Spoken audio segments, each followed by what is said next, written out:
meeting of the Gosport Town Council with members Ernie Arnold, Wes Crowell, and Becky Welsh, all present, along with Town Attorney Terry English and Town Clerk Tracy Snodgrass. First up is approval of claims. I'll make a motion that we approve the claims. I'll second. All in favor? Aye. Aye. Okay, next is approval of the minutes. I'll make a motion that we approve the minutes as they're read from last meeting. I'll second it. All in favor? Aye. This up would be Angie with Kenna Consulting, there's some homeowners grants and NSP. Okay, first, the homeowner repair and improvement grant. The town applied last October for this grant, but we did not receive funding until August of this year, so we waited a long time for the grant. We submitted our grant agreement. We've identified 9 properties to participate.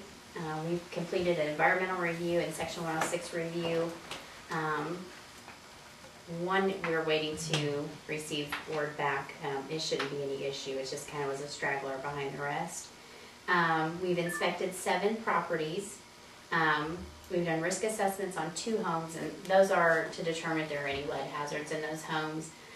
The reason we're doing the risk assessment on those 2 is because we're disturbing paint. Anytime you disturb paint, you have to determine if there's a hazard there. In the rest of the homes, we will not be disturbing paint. And we're working on bidding documents. Hopefully that will be out for bid in November for maybe all 9, but at least 8 of them will be out for bid. Were there any other questions? I had a question. What about the town leaning against on water and sewer fees that are sold to town on these properties? If the town doesn't buy it, I mean, you know, the county's wanting their taxes, but the town's got taxes, sewer, and water fees. I guess there's these properties, so what happens to those? If the town doesn't buy it, then are those people obligated to pay those? I'm assuming that in order to clear up title to the property, that the foreclosure basically takes care of all the underlying judgment liens, and if we're talking about the Hobbs property on which we have judicial liens pursuant because we had gotten those from the court. Those are pretty much wiped out by the foreclosure proceeding so that the new owner can buy it free and clear of liens. Okay. So I don't have any expectation that the judgment liens are going to survive the foreclosure process and attach to the property thereafter. So if an individual would buy that property, they wouldn't be obligated to pay the town of water, sewer No, fee because for past due. Well, right? once the foreclosure takes place, it basically strips all those liens off so that they can buy free. At one point in time, the board requested that I contact Mr. Deckard about some past due hook-on fees for the water. Fees, yeah. And I contacted him and I indicated to the board that at that particular juncture that he didn't believe that he could pay the full amount, any lump sum. And having heard nothing after I talked with him at that time, I did in fact call him again, and I talked to him again this afternoon. And in terms of coming up with the money and lump sum to pay the fees, he still does not believe that he's in a position to do that at this point in time. He has offered, subject to the board's approval, to continue to stay current on his water bills, which he's paying. We're talking about the Kingston Ridge apartments, and to pay $500 per month in addition to that until he has exhausted the hook-on fees. The only other recourse that we would have at this point in time, I would assume, would be to sue on the agreement that was struck with the prior board for the full amount, or to allow him to pay at the rate of $500 per month until this is taken care of. What would you do if I didn't pay mine or somebody else didn't pay their part? You turn the water off. Well, But this isn't like the water bill, they're current on the water bills. He shouldn't be getting a water bill. He shouldn't have his water on. Yeah, True. that's true. I think he turned it on before us, didn't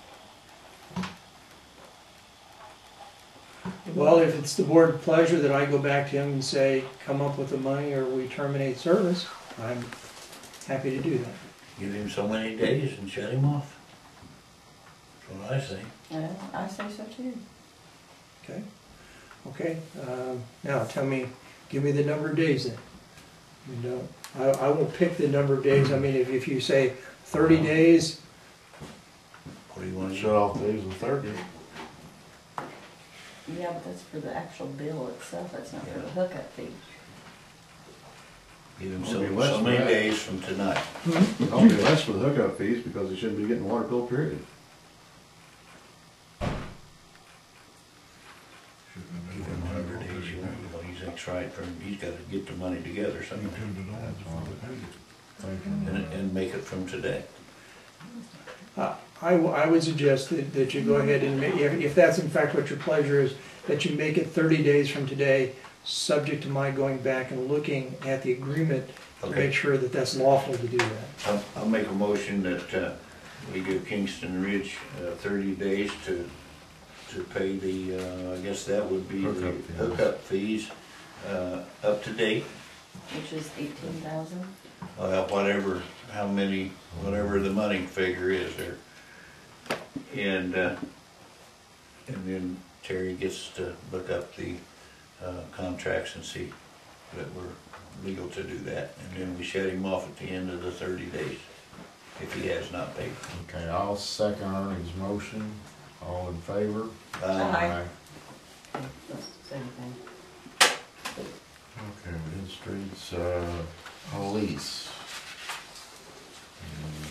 Have a list here of police would like new tires for the marshal's car. We have a bid here from Tire Barn for $511.96. And winter apparel for new reserves and long sleeve shirts for Steve. That's $400. So the total price $911.96. I think we need to get a few more quotes on those tires. I don't mind doing that, Wes. I wasn't able to get a hold of Kip today. Talk to Okay. him about Would- where he gets them. Would I you- know we can get them cheaper than that. I just wanted to, I went with one of the higher bids. That way I can get it approved tonight. Because it does need tires pretty bad. You know, we're using that vehicle as an emergency vehicle, so. Okay, well, we have two other vehicles we can use, right? Mhm. So if we have to, we can park it. Hey Wes, on the, what about the clothing? Is that something we can go ahead and do? Because we've got the money that we raised for that. Oh, for the clothing? They got the money. Okay. Yeah. I'll make a motion, we go ahead and approve the apparel for Steve in the amount of how much? $400. $400. I'll second. All in favor? Aye. Okay, Jill Curry with the Office of Community and Rural Affairs delivered an award to the town for the stormwater grant, which this is the, here, this is the town of Gosport, disaster appropriation stormwater grant. Is she here? It's not here. Okay. I'd like to see. Rebecca Skillman didn't want to have an awards dinner for a disaster, so they just did. Yeah, that wouldn't be too good a thing.